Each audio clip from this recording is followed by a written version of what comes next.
Todos los días nos quejamos y con razón de los casos de inseguridad que están disparados en ciudades como Cali, Bogotá o Medellín.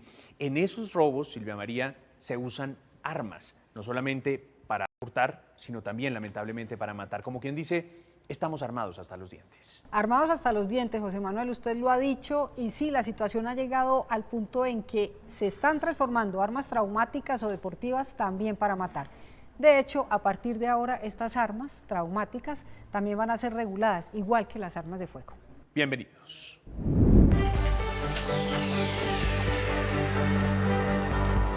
Reportajes RCN, historias más allá de la noticia. Comenzamos. Nancy Velasco, usted estuvo en Cali, una ciudad en la que por cada 100.000 habitantes hay lamentablemente 52 homicidios. Parece que la violencia está disparada y también el mercado de armas. Así es, Manuel. En el Pacífico colombiano, el mercado negro de las armas está a la orden del día. Pero vamos al detalle.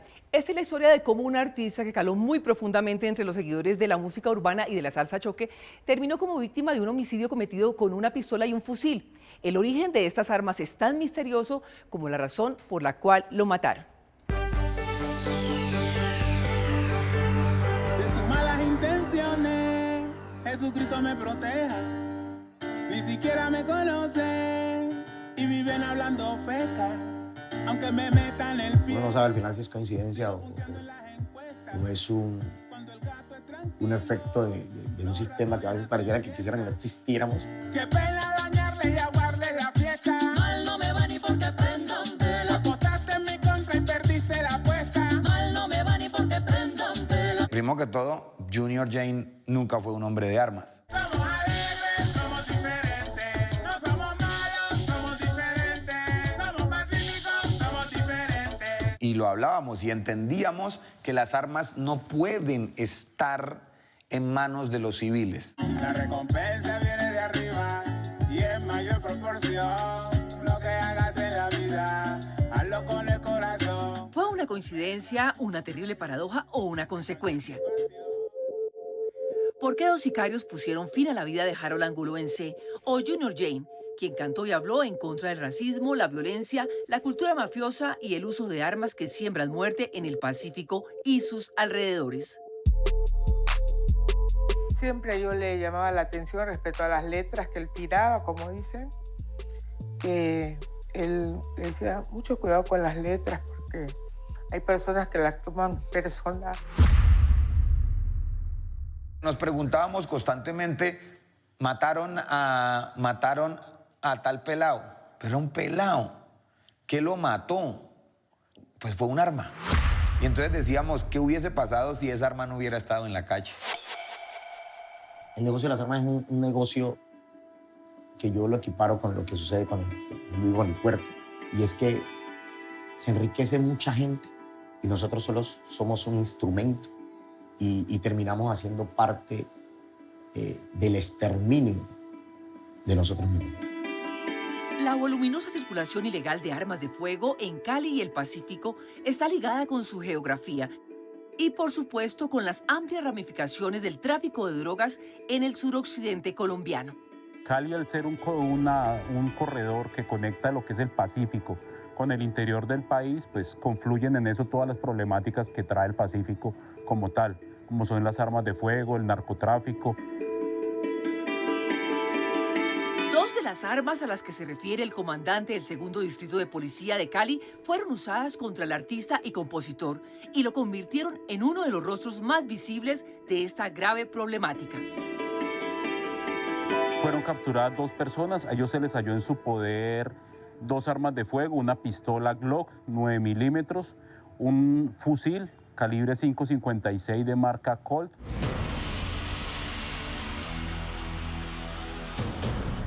Pues destaca que son armas de una calidad o un poder superior a los que normalmente se incautan. Que dos armas de este tipo, de tal nivel de sofisticación, hayan hecho parte del móvil del asesinato de Junior, lo que indica es que como Estado hemos perdido la guerra por el control o para controlar la circulación de armas. Fue un golpe a Buenaventura y al Pacífico, Un caso sobre el que rondan varias preguntas en el plano judicial, pero también social y político, porque se trataba de un hombre que hacía activismo con su música y su discurso. Cuando tú vayas para arriba, oye, no pises a nadie, porque esas mismas personas te las vas a encontrar cuando bajes. Quienes seguían los pasos de Junior Jane, como el cantante Patio 4, sienten este crimen como un disparo a una manera de promover cambios sociales desde la música. ¿Cómo le explico a mi mamá que mi hermanito ya no está, que no lo vamos a ver más? Pierde un ejemplo a seguir, ¿no? Que para muchos se nos convierte como una especie de mártir y llegar a hacer las cosas que él hacía de alguna forma, tratar de seguir su camino, su legado, por decirlo así. Amigos del artista como el abogado Ray Charrupi en Cali y Johan Torres en Buenaventura intentan poner en palabras lo que este artista representaba para la música urbana y el Pacífico colombiano. Verá, Junior Jane era el puente entre Buenaventura y el resto del mundo. En serio, es que no hay nada, y yo no sé si volvamos a tener a alguien así. Nadie invirtió tanto su talento en dignificar la idiosincrasia del bonaverense. A Junior Jane también lo llamaban el negro grande de Colombia, el señor del Pacífico y a veces el caballo, palabra que él usaba a menudo. Caballo es una expresión que utilizamos mucho acá, refiriéndonos a algo, al mejor en algo, o a alguien que hace bien algo. Entonces el man era el caballo. Como él mismo decía, yo de todito, caballo. Entonces él hacía reboteo, rap, hip hop, lo que sea que le pusieran, él lo hacía. Entonces eso también es de admirar porque no todos los artistas son capaces de montarse en cualquier beat y en diferentes tempos. Esa versatilidad artística lo llevó también por géneros clásicos.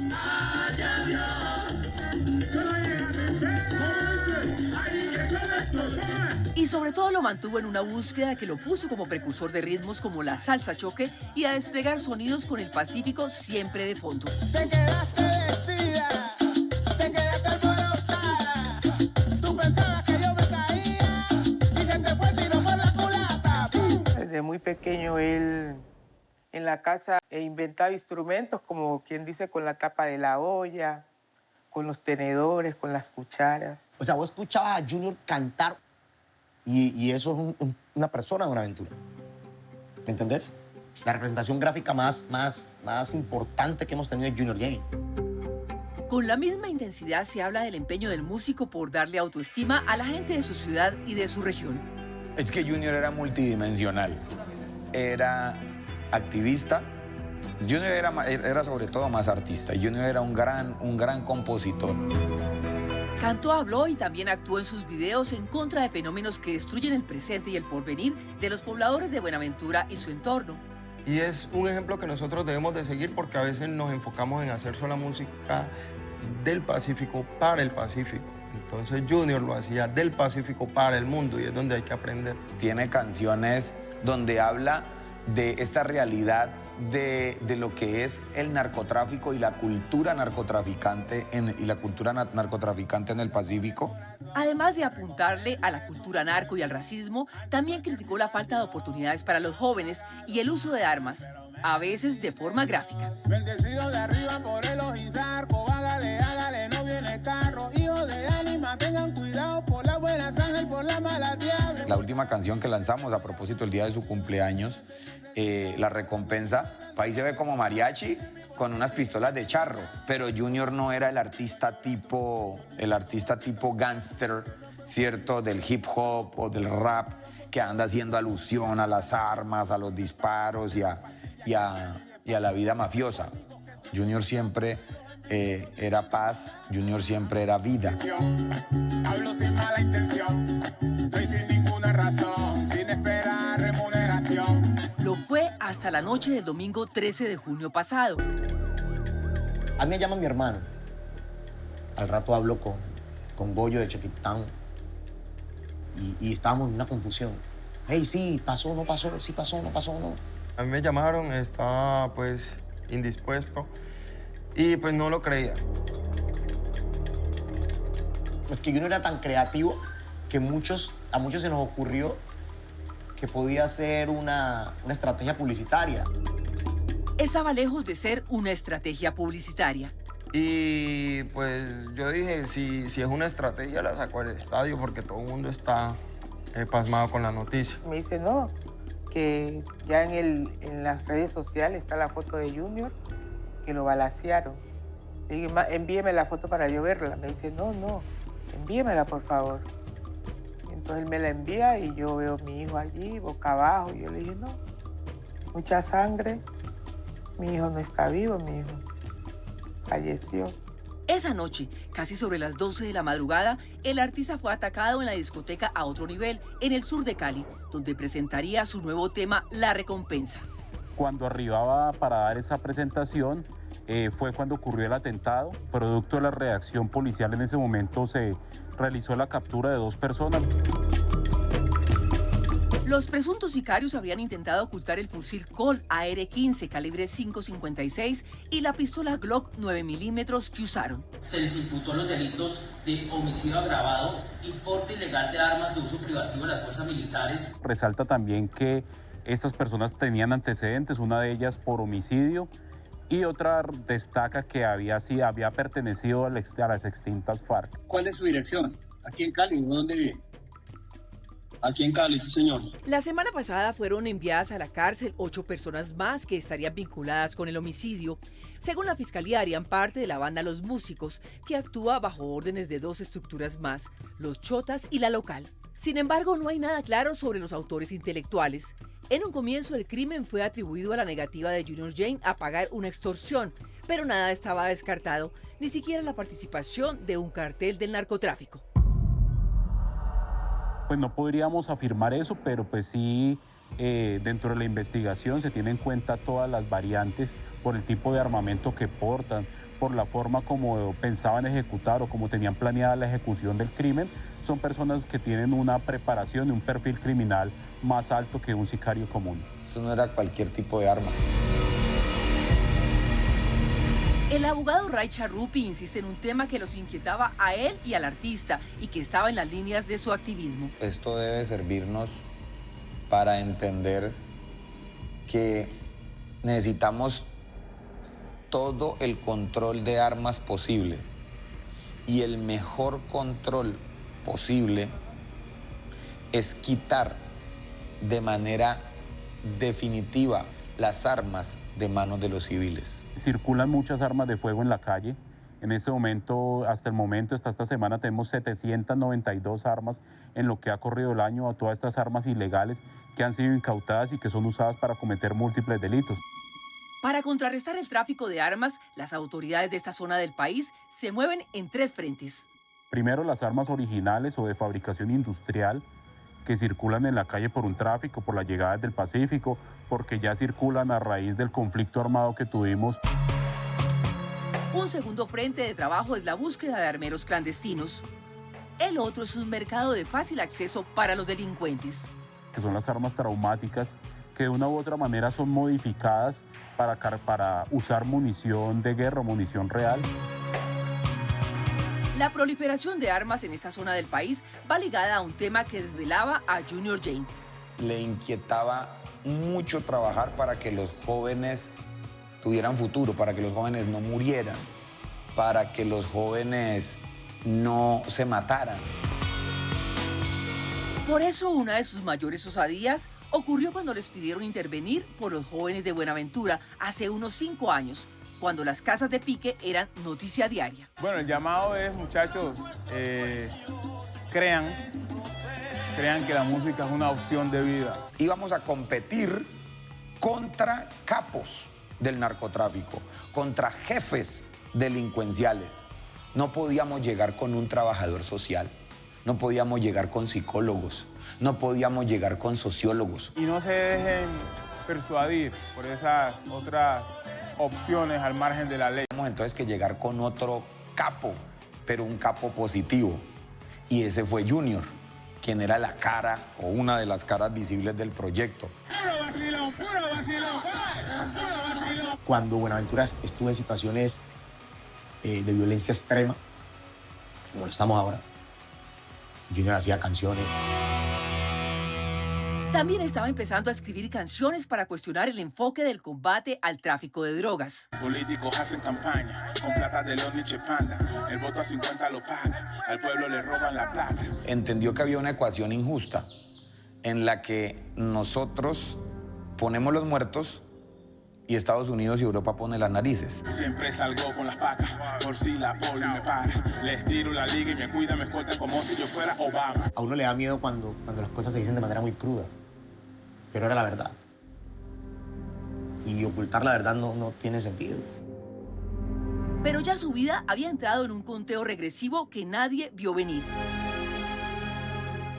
Además porque uno sentía que a Junior lo quería todo el mundo. El mundo artístico con la partida de Junior Jane, para mí pierde un líder.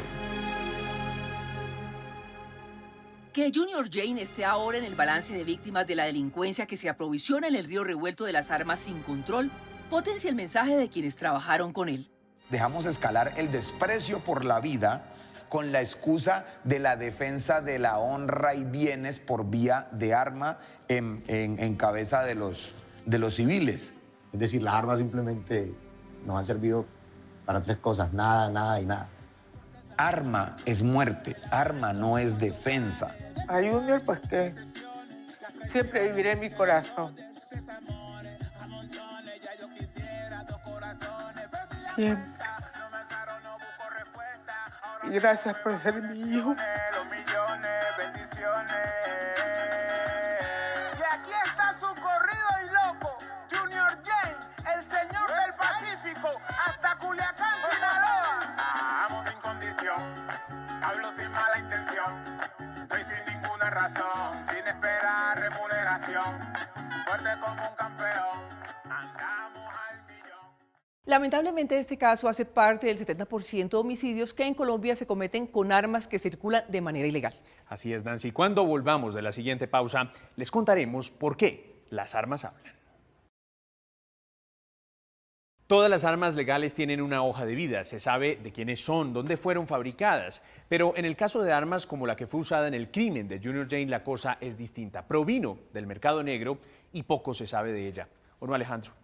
Así es, José. Pues vea, la protagonista de la siguiente historia es un arma que participa en 12 asesinatos. Las víctimas no se conocían, pero los une ese final mortal causado justamente por esta pistola. Los investigadores de la DIJÍN logran llegar hasta ella analizando cada uno de los proyectiles que fueron disparados.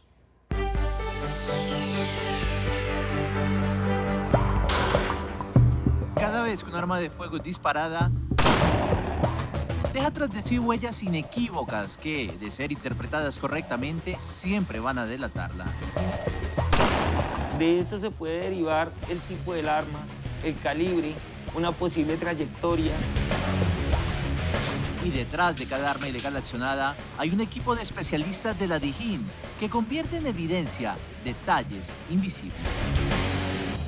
Esta arma de fuego tiene inmersa unas características microscópicas que la hacen única de todo el universo de las armas. Están acá en la contrarrecámara, en su aguja percutora y en el cañón. Estas características en el momento del disparo se transfieren a estos elementos. Es como la huella dactilar de las armas de fuego. La huella que las identifica en el creciente mundo delincuencial. Es difícil tener esa cifra, pero algunas organizaciones han llegado a hablar de hasta 5 millones de armas ilegales en el país. Una de esas armas se movió libre durante 3 años en el norte del valle. Pasó de mano en mano en el universo sicarial y con sus proyectiles unió en la desgracia a 12 familias. Yo no me lo saco ni un momento, ni un instante de mi mente. Me levanto y todo el día me siento aquí y todo el día pienso en él. Me da tristeza saber que hay más familias que también han pasado por lo mismo que yo. Me desgració la vida, pero yo creo que así como a mí me duele, muchas personas lastimosamente no me gustaría que hubieran pasado por eso, porque duele, pero pues creo que ya dejan de ser personas cuando matan. Varios sicarios en diferentes momentos accionaron el gatillo, pero solo existió un arma, una pistola de alquiler.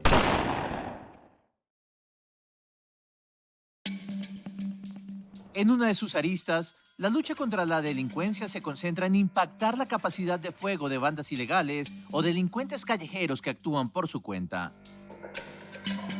Tan solo este año, en lo que llevamos en estos 10 meses, son más de 15.000 armas de fuego. Nosotros creemos que estamos en un promedio de un 30 o 40% a lo que puede estar entrando al país. Un arma legal está totalmente verificada y tiene una hoja de vida por parte del Estado, por el Departamento de Control y Comercio de Armas de nuestro Ministerio de Defensa. Un arma ilegal no se sabe quién es su propietario, no se sabe quién la adquirió, de dónde viene, cuándo la importaron o cómo llegó al país. La única manera de llegar hasta ellas se construye sobre el análisis de vainillas y proyectiles encontrados en escenas del crimen. Lo realiza el Laboratorio de Balística de la DIJÍN en Bogotá. Allí hay especialistas como el intendente Jorge Rincón. Estamos mirando las características microscópicas de la vainilla dejadas durante la percusión, durante el disparo. Entonces aquí podemos observar que son la forma de la percusión de esa arma es un rectángulo que comúnmente dejan las armas marca Glock. Cada vez que un arma criminal es disparada en Colombia, ese equipo de especialistas analiza con precisión microscópica cada vainilla o cada proyectil encontrado. En un lugar de los hechos, nosotros buscamos esto, los casquillos, y buscamos los proyectiles, que son producto del disparo. Esto para nosotros es lo que entramos a estudiar, para nosotros es un tesoro. A finales de 2020, los analistas ya llevaban más de un año siguiendo la ruta de una serie de crímenes cometidos en el municipio de Roldanillo, en el norte del Valle del Cauca. Todos con una misma arma de fuego. Podemos observar la forma de la percusión de esa arma, es un rectángulo, es una percusión rectangular, y ese círculo es donde incidió exactamente la aguja percutora. Las vainillas son las cápsulas en las que están contenidos los proyectiles. En el caso de las pistolas, cada vez que uno de ellos es disparado, la vainilla que lo protege es expulsada del arma. Su hallazgo en los lugares de los asesinatos es fundamental para estos hombres. Las armas no hablan como los testigos, pero el estudio de cada proyectil es una especie de confesión que con exactitud delata la pistola que lo impulsó. En este caso, lo primero que establecen los investigadores de la DIJÍN es el tipo de arma. Las víctimas fueron asesinadas con una pistola Glock. La pistola Glock es un arma semiautomática, es un arma de origen austriaco, muy importante en fuerzas policiales por su capacidad de reacción, por su fuerza de impacto y por la calidad que tiene al momento de ser ergonómica por las fuerzas de ley. Vamos a ver que muchas de las policías a nivel mundial utilizan esa pistola. En Colombia está autorizado su venta a civiles, pero es muy difícil la adjudicación. Realmente pistolas Glock legales en Colombia son muy pocas. A la búsqueda de esa pistola con la que se cometieron los asesinatos, se suma un investigador de la DIJÍN que trabaja en el terreno. Un hombre acucioso que sigue los hallazgos del laboratorio de balística. La 9 milímetros sí es particular como calibre, pero la referencia a la pistola es poca. ¿Por qué? Porque es una pistola muy buena, que acá en Colombia creo que solo la tienen autorizada para soporte las fuerzas militares. Uno de los casos que investigó sucedió en un taller de motos. La víctima, un joven de 24 años. Mi hijo.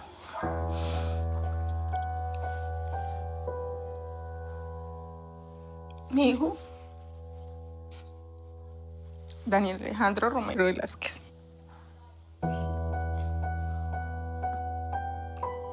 Que pues ya no se encuentra con nosotros. Ya va a ser un año, ahora el 24 de octubre, que pues lo mataron. Ese día, a las 10:30 de la mañana, un amigo de Alejandro llegó apurado hasta la casa. No tuvo necesidad de hablar para que Ruby entendiera lo sucedido. Él inmediatamente abrió la cortina y yo me quedé. cuando, o sea, él no me alcanzó a decir, él prácticamente no me alcanzó a decir, mataron a Tato, sino que yo le vi la cara, yo lo vi pálido, entonces él no podía hablar, él se quedó como mudo. Su hijo, pintor de motos, fue alcanzado en el taller donde trabajaba. El asesino entró al lugar y soltó medio cargador de su pistola. Allí, los investigadores descubrieron 9 vainillas calibre 9 milímetros que de inmediato viajaron hasta el laboratorio de balística de la Dijín. El análisis coincide con el de otros casos. Como ya lo habíamos referenciado, son características únicas. Para las autoridades, el arma que asesinó a Diego Alejandro pertenece a las llamadas pistolas de alquiler. Un arma de alquiler es cuando los delincuentes tienen la capacidad de portar o no portar, de tener estos elementos, estas armas de fuego, y algún delincuente la pide prestada. Paga ese préstamo para cometer cualquier hecho ilícito. Un arma ilegal por día puede llegar a valer entre 100 a 500 mil pesos por día de uso. En el caso de Roldanillo, la misma pistola le fue entregada a diferentes sicarios que disparaban por encargo. Llevaron la muerte a 12 familias distintas, 12 mamás que los lloran y hoy aún buscan la luz. No, ese niño para mí lo era todo. Yo tenía muchos proyectos con él, nosotros soñábamos un futuro juntos. Él me decía, mamá, nos vamos a vivir a una ciudad, yo quiero terminar de estudiar, hacer una carrera. Su hijo mayor tenía 21, estaba construyendo la casa que le había prometido a mamá. Esta vez le dispararon frente a su hermano. Mi hijo lavó la herramienta y terminó de lavarla, se sentó acá en la sala y en ese momento fue que llegó ese hombre. Y cuando yo escuché fue que el niño le dijo, no, ¿por qué mató a mi hermano? Y yo solamente le dije estas palabras, le dije, no, porque a mi hijo, él me miró y me volteó la cara y yo cogí al niño y él le descargó otros 4 tiros más y salió, se fue.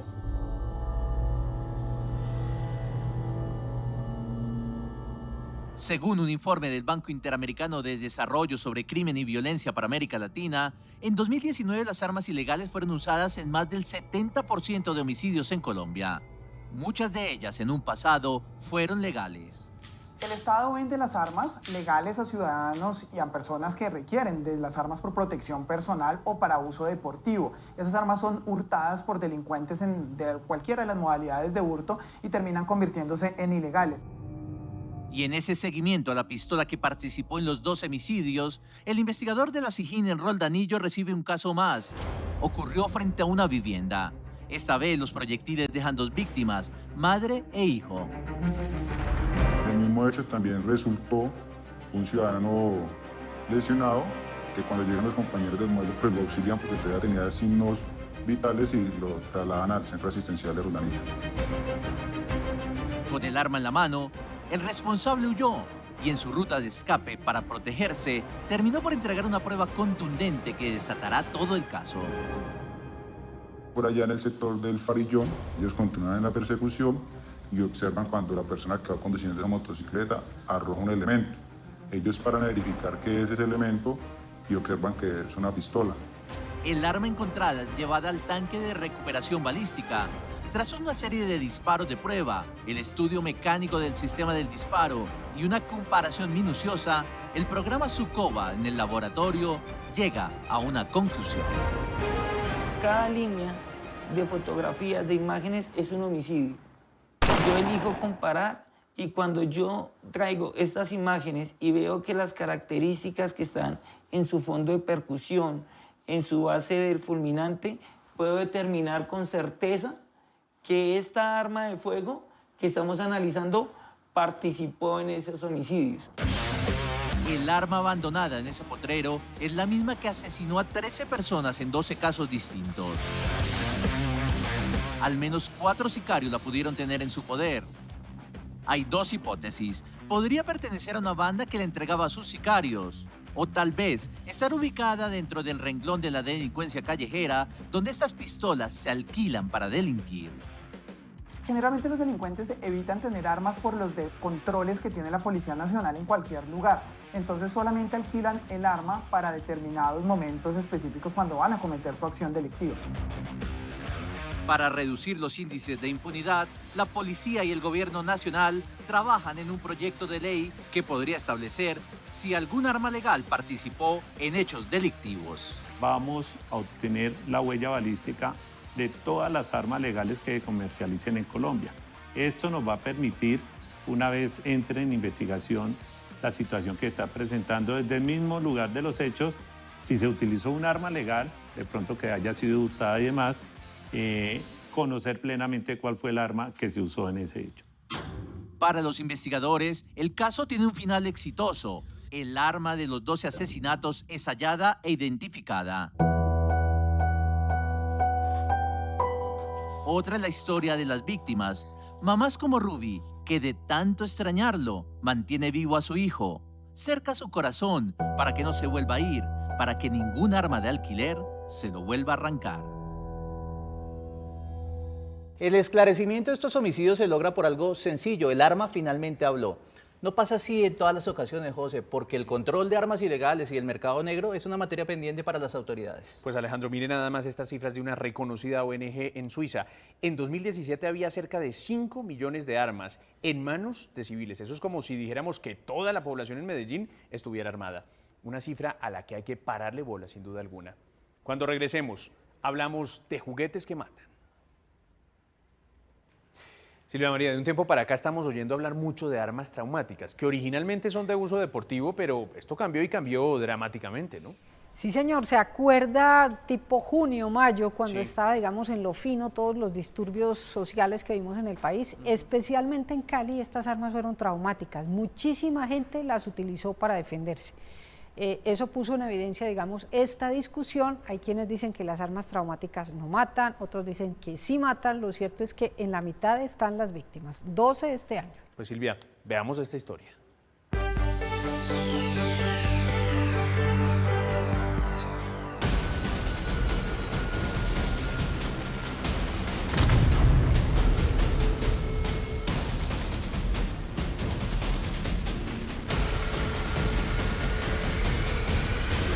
Esta réplica es muy parecida a la helicóptero. Sí. Son como las dos más parecidas.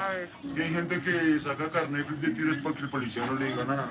O sea, para poderla transportar. Para ser más tranquilo, prácticamente. ¿Y este es el mejor precio del sector o corremos el riesgo de...? No, pues si tú puedes ir a averiguar allá y te pueden asesorar a otras personas. Puede que este vendedor no sepa para qué quiere el arma a su cliente. De lo que no cabe duda es de lo bien que hace su trabajo. ¿Cuál es la que es como más parecida a un arma de verdad? Pues esta réplica es parecida, pero ¿Y para el porte, será que siguen molestando? Pues para porte todavía no tiene porte, esto solo tiene tenencia. Y pues toca esperar a que salga el decreto. Un trabajo con todas las de la ley. Está claro que esto no obedece a un tráfico de armas, porque el arma traumática es legal y comercialmente la puede comprar cualquier persona. Son armerillos improvisados, digámoslo así, que lo realizan personas con poco o con mucho conocimiento sobre la transformación. Yo creo que se utiliza mucho la internet y también pues, lo vemos a través de la delincuencia común cuando utiliza las armas hechizas. Es más o menos el mismo procedimiento. Es como ocurre con tantas cosas en la vida. Lo malo no son las cosas, sino el uso que se les dé. Originalmente las armas traumáticas no fueron diseñadas para matar. Las armas traumáticas se están satanizando porque se les está, digamos, dando prioridad a lo que se expone a nivel de la utilización de ellas en delitos. Pero básicamente estamos dejando a un lado a estas personas que han dedicado, digamos, su tiempo libre en actividades recreativas en este medio, ¿sí? Son personas que tú las ves y no tienen antecedentes judiciales, son personas comunes y corrientes que ven en el tiro recreativo una buena opción para hacer una actividad al campo libre que es completamente sana, como el que juega tenis.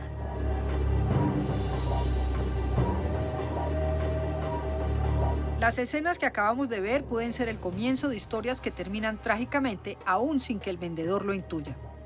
Para él, desde su rol de vendedor, la cosa empieza y termina aquí mismo, él vende y el otro compra. Gracias. Bueno, chao. Muy amable. Aunque nunca lo sepan, quienes venden armas traumáticas en tiendas como estas pueden estar unidos por un hilo invisible a la tragedia de un desconocido a quien nunca vieron, de quien nunca supieron siquiera de su existencia y mucho menos que murió cuando una de estas armas cayó en las manos equivocadas. Una persona que estuvo a muchos riesgos, 21 años en la policía, trabajó en Dijín, la mayoría de su carrera fue allá, estuvo un año en bloque de búsqueda, o sea, muchas cosas y nunca le pasó nada, gracias a Dios. Y ya pensionado en su casa, o sea, cuando no eran cosas que ni siquiera era con él el problema. Al intendente Orlago Rojas Murcia lo mató un muchacho con un arma traumática modificada en el bajo mundo. Y quien quiera que haya sido el vendedor de esta seguramente no tiene ni idea de lo que el arma desencadenó. Él alcanzó a disfrutar más o menos como año y medio la jubilación, llevamos año y medio pensionado. Bueno, los planes eran terminar de construir. La idea era, digamos, todavía lo sigo teniendo, pero con él era terminar de construir acá, hacer unos apartamentos,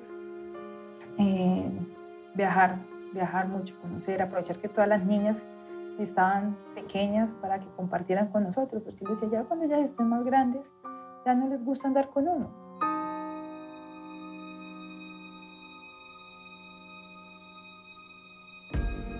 Él escucha, en su momento escucha que alguien está pidiendo auxilio, él sale, observa que están hurtando una bicicleta. Cuando yo me asomo por la ventana de la habitación, que era donde yo estaba, ya mi esposo había salido, iba corriendo. Mientras salgo a la puerta de mi habitación, suena el disparo. Él, en su actuación, porque policía toda la vida, corre a tratar de favorecer o de auxiliar a esta persona, y es ahí donde la persona que iba produciendo el ataque se gira y lo impacta. Y cuando salgo yo a la calle, es que me doy cuenta de que él ya venía herido, y ahí cae. La muerte alcanzó al intendente fogueado en 1000 batallas a media cuadra de su casa, desarmado, un miércoles por la tarde.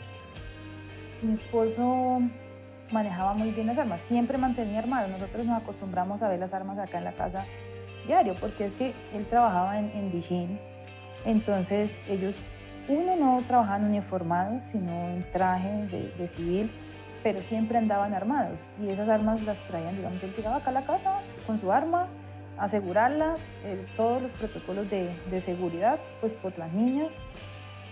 El esposo de Mónica es una de las 12 personas que este año han sido asesinadas con arma traumática en Colombia, porque estos juguetes están siendo usados para matar, muy a pesar de quienes las comercializan. Si miramos a profundidad este fenómeno de las traumáticas, se sataniza porque básicamente son utilizadas sin lugar a dudas por delincuentes, pero si vemos las incautaciones que hace la Policía Nacional de Colombia, son bastante bajas, teniendo en cuenta el grueso de importaciones que hemos visto desde aproximadamente unos 3 o 4 años, que pueden rayar con facilidad más de 250.000 pesos. Entonces, cuando la policía decomisa unas 2.000, 3.000 o incluso podamos exagerar hablando de 4.000 piezas traumáticas, pues tenemos que ver qué ocurre con esas otras 296.000. Así las incautaciones sean bajas y las personas asesinadas pocas, entre comillas, porque ni una sola vida perdida es poca, el hecho es que estos juguetes sí matan, aunque existan posiciones encontradas entre expertos.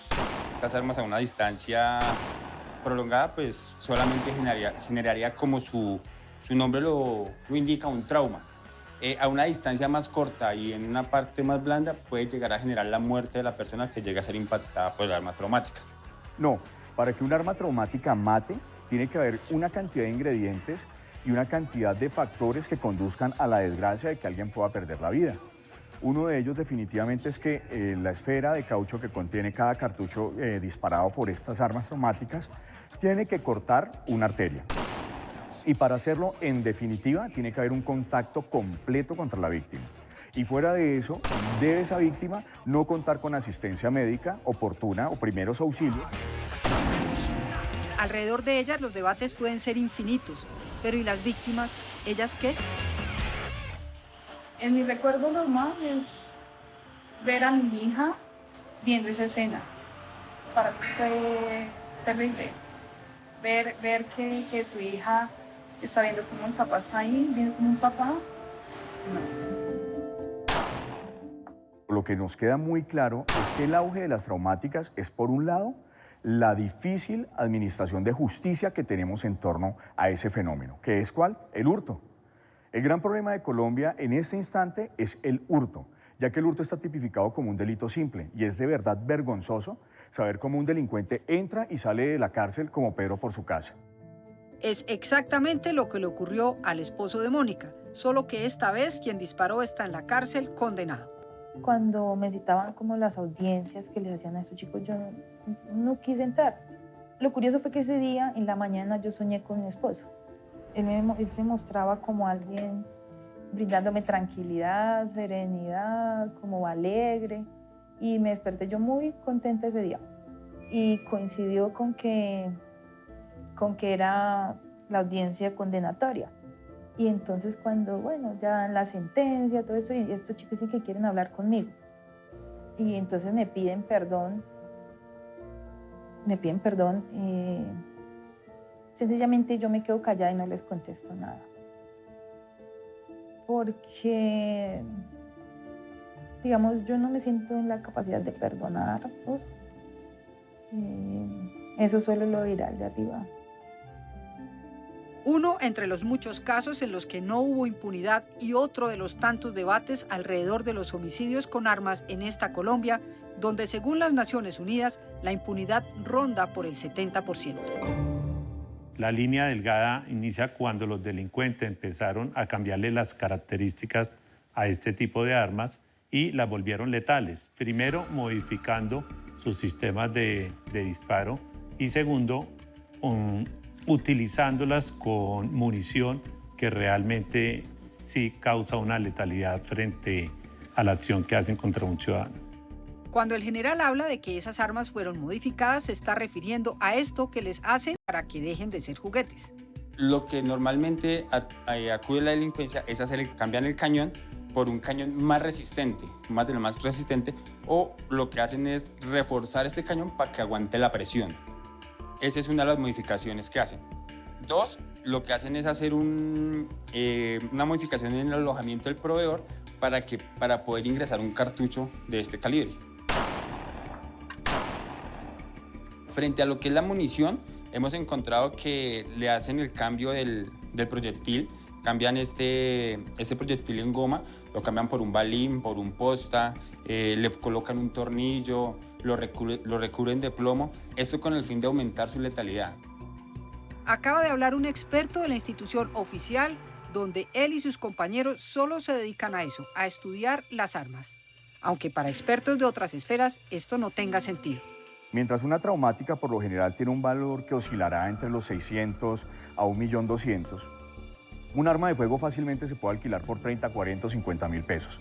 Entonces es mucho más fácil para un ampón buscar un arma de fuego para ejercer sus actividades criminales. Pero bueno, entonces decimos, ¿por qué utilizan traumáticas? Son de fácil acceso y fuera de eso porque no se cuenta con una legislación que permita judicializar la actividad delictiva con estos elementos. Para los otros personajes de esta historia, la preocupación es otra. Por ejemplo, Mónica. Para ella, si se modifican o no las armas, la discusión es intrascendente, porque a ella sí que se le transformó la vida. Mira que yo creo que nosotros hablamos de muchas cosas, excepto de eso. En su mente nunca estaba de pronto el morir. Siempre hablábamos, teníamos muchos planes. Sí, entonces él pensaba llegar hasta viejito, porque él me decía, no, es que los dos, hasta viejitos.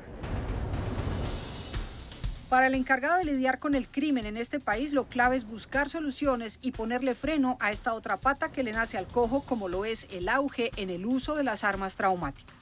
Sí es importante que se regule el control frente a lo que es la tenencia y también la comercialización, que es lo que permite que haya mayores acciones criminales con este tipo de armas. ¿Qué pensará de esto nuestro otro personaje?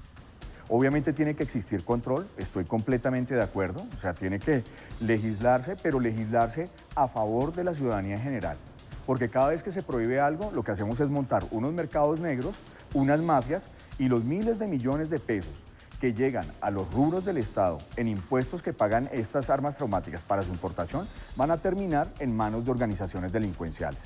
Ojalá se equivoque y que el debate que se abre frente a estos juguetes mortales se desarrolle con la misma altura y serenidad con la que Mónica y sus niñas han enfrentado la irreparable ausencia de quien fuera la alegría de la casa. Él estuvo en la mitad de mi vida. Desde los 16 años yo con él. Entonces, se llevaron algo muy, muy importante para mí. La mitad de mi vida. El final de esta historia es que cada uno seguirá en lo suyo. El general como institucionalidad luchando contra el crimen, el comerciante por su negocio y Mónica por sus hijas. Cuando pasa todo esto, yo decido es que yo no me puedo dejar derrumbar, porque es que están mis 2 hijas y yo tengo que seguir por ellas, aunque la verdad, si no hubiera sido por ellas, tú seguro no me verás así como es ahora.